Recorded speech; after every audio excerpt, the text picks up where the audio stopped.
Good morning. Welcome to Just for Today, a time of eclectic reading, sharing of perspectives, meditation, and prayer. I'm Reverend Rafe Ellis, Senior Minister and Spiritual Leader of the newly joined Centers for Spiritual Living Communities of Columbia and Greater Baltimore.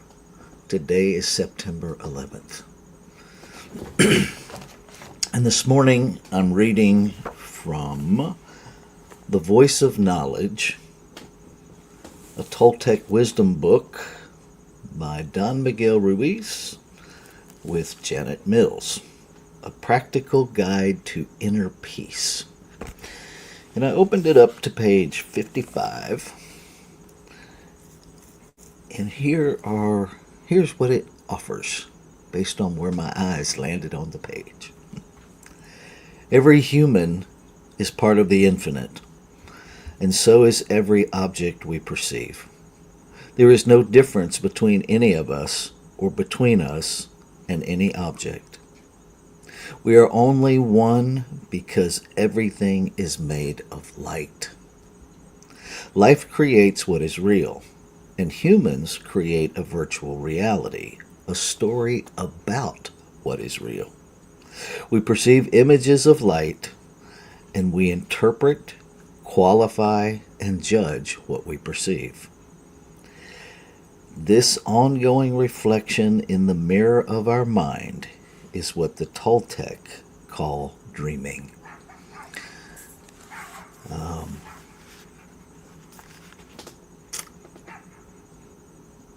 I think this is our biggest challenge with religion, spirituality, language, our human experience. My experience is that we're really good at using the term oneness, and we really suck at actually understanding it, and even more so at living it. We talk about oneness, and then we articulate separation. We live in a culture that points fingers and blames, and when we participate in that, what we're actually participating in is separation. Now, let me be clear. I am in no way suggesting that we stop holding one another accountable for our human choices and our actions. That is part of what we have created in this physical realm, and I believe there is a place of accountability that still recognizes and leans into the truth of being, that we are all one. That at a spiritual level within us is the capacity to recognize what happens to one happens to all. And the only way I have found to actually embrace and on my very best days embody that is to start reminding myself that there's no separation, and that what I hold in consciousness is mirrored back to me. And so while I may not have done the deed, where is it in me that believes that some form of that is okay? Let's take retribution as an example. If somebody may exercise their right to enact some behavior of retribution, and I may find their choice horrific, where in me am I believing that retribution is just. See, I think we get stuck in how the thing is acted out rather than holding ourselves accountable for where is my belief that is back of that behavioral choice. We say that love is all there is, and then we participate in our own sacred version of hate while we rail against people's choices that express hatred. And what I am deeply, deeply clear about is that every one of those is an opportunity for me as an individualized expression of light, of the whole, to dig deep into my own belief system and find the belief that aligns not with the behavior, but with what motivated the behavior, and do the healing work there. If you're familiar with the practice of Ho'oponopono, it's that same thing. And when I talk to people who practice Ho'oponopono, I find two different things. I find some people that practice it the way it's intended, where they actually own the behavior, whether they actually did it or not, and other people that do it from a perspective of, I'm asking forgiveness for someone else. My understanding of Ho'oponopono is that it's about the ownership. We're not seeking forgiveness on behalf of someone else. We're leaning into an absolute experience of oneness, of wholeness. We're taking ownership of our role within it. And at the same time, we're claiming the power that we have, all of the power that we have to be a part of the healing. And I guess what I'm left with this morning is, how committed are we? Which must come back to, how committed am I? Right? Because as an individualized expression of life, all I can ultimately do is to take responsibility and heal what I become aware of. And part of that is leaning into being willing to be more aware. Because for me, that's kind of where it begins and ends. Am I willing to be aware? Am I willing to ask the deeper questions? Am I willing to own being an individualized expression of one thing at the deepest level, with no pushback, with no degree of separation? And no, beloveds, there's nothing easy about it. Nothing. Because it challenges all of my human thinking, which is 100% based in separation. And what I know is that practice makes it possible. Not possible in the bigger realm, but possible in my experience. So that's what comes alive in me this morning.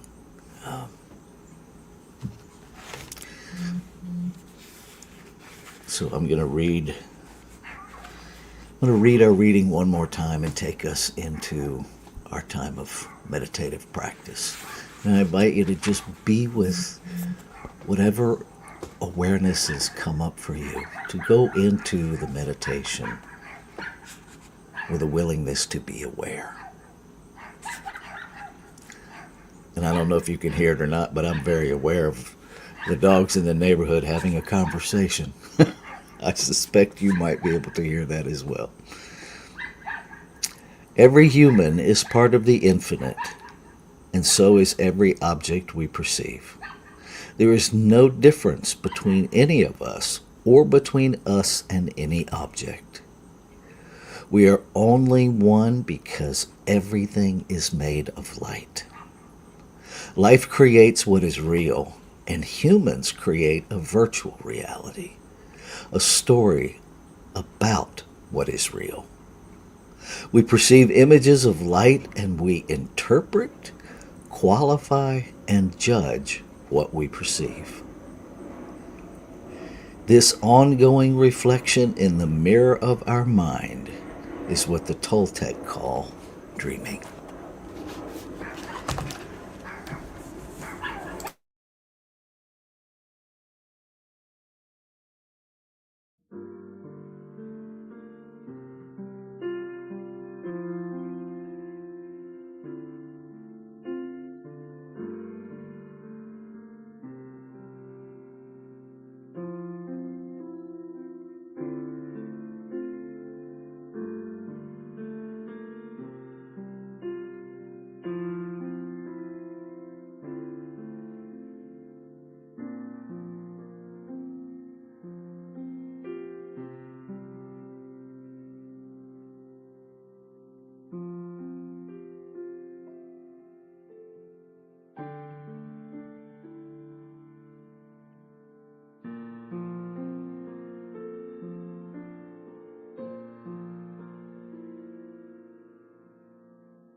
So in this moment, with this breath, in the awareness of this human expression, I recognize that there is only one.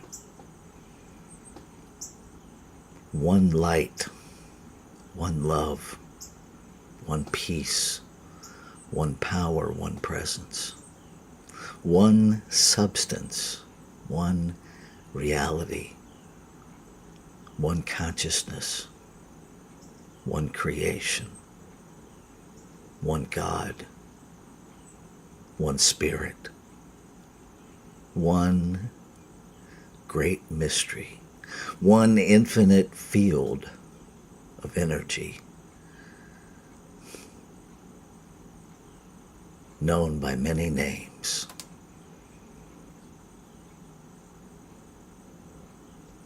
Always one.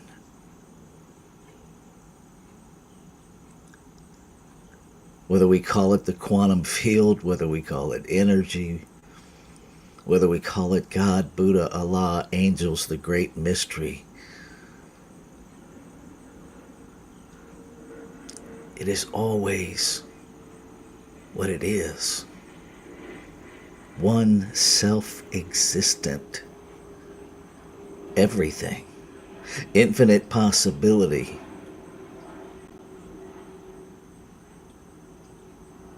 and all that is expressed.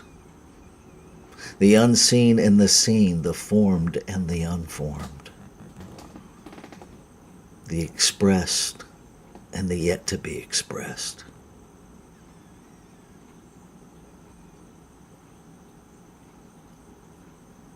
I am that in form. And what is true of me is true of all creation. Every exquisitely one-of-a-kind, never to be repeated, individualized expression of light. Whole, perfect, and complete because it is made. Each is made of a whole, perfect, and complete substance. Fully infused with the creative process. Fully infused with the power to use it. Inseparable from the source. Each a portal of expression. Each a portal of recreation. Of expansion.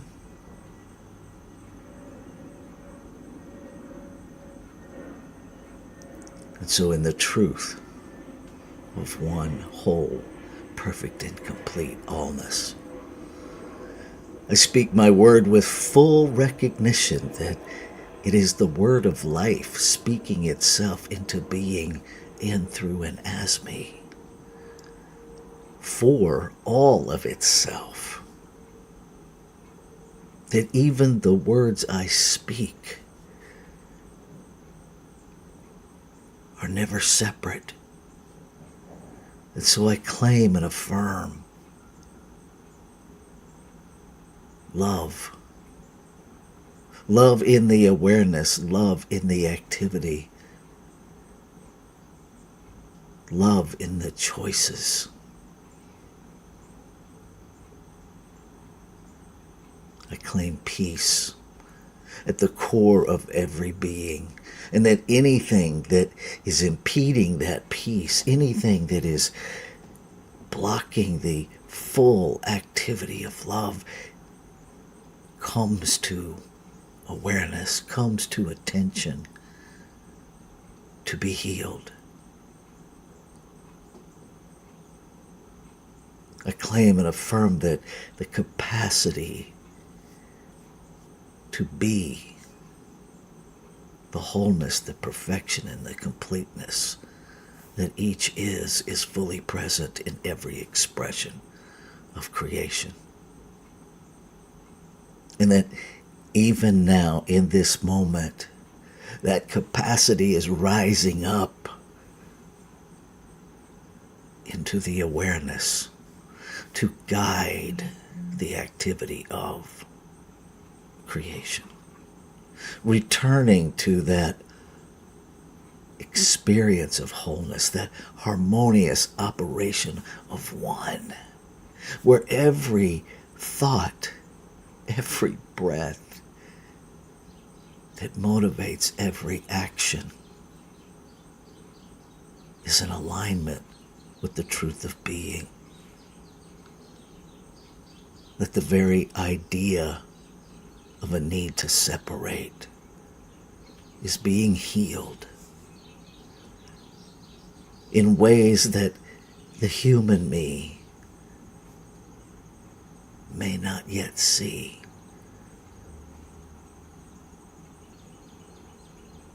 And yet I return over and over again to the truth of being to remind myself this is all that is happening. And that everything unlike the truth of being must come into awareness to be neutralized, to be healed by the revealing of more truth. And so I choose this day to be in integrity with what comes into my mental process, to take ownership at the individualized and collective level, to refuse to participate in even the thoughts that are out of alignment with spiritual principle, and to return over and over again to the oneness, the wholeness, the peace, the power, the presence, the allness of life, the sweetness of surrender.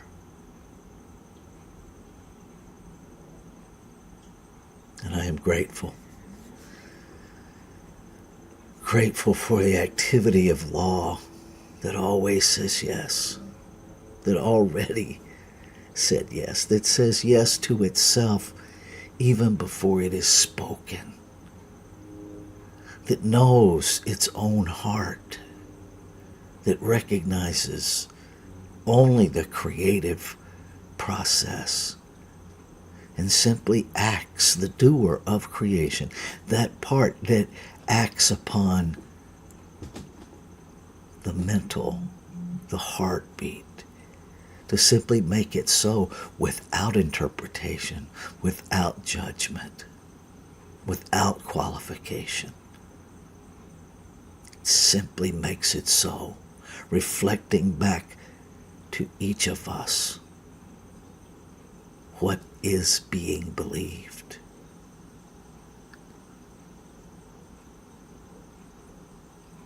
Forever creating opportunities to heal and reveal more truth, more light, by neutralizing all of the stories about, until we live the core of what is.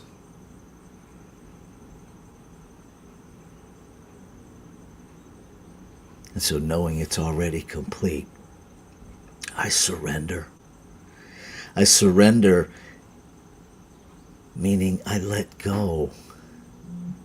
I release any need to fight against. I release any thought that would restrict in any way the full expression, the full experience of the word spoken. I release. I let it all go, knowing that truth is already fulfilled. And so I say yes. Yes, to fully participating. I let go. Ashe. Shalom. Aho. Amin. Amen. And so it is. Namaste.